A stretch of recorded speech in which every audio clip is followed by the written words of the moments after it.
We all want a more sustainable future. Some call it the green economy. Chemours is part of realizing that future. Our chemistries are central to the production of green hydrogen as fuel for modern buses and trucks, and in lithium-ion batteries and heat pumps for electric vehicles. The need for our critical chemistry is greater than ever, and so is our commitment to responsible manufacturing and being an environmental leader.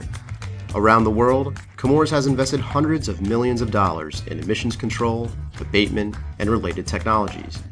Chemours is the first chemical manufacturing company to make a voluntary public commitment to eliminate at least 99% of fluorinated organic compound emissions to air and water from our manufacturing processes by 2030 and drive to net zero in greenhouse gases by 2050. We're making great progress and have installed industry-leading abatement systems at 7 sites around the world to make progress in reducing air fluorinated organic chemicals, FOC, process emissions. Our commitment is clear, and we are continuing to make significant investments to reduce emissions because we see the bigger picture. We are producing critical products and doing it responsibly every day. And we are proud that our work around the world is supporting local communities, our global economy, and our shared clean energy future. That's what makes Chemours a different kind of chemistry company.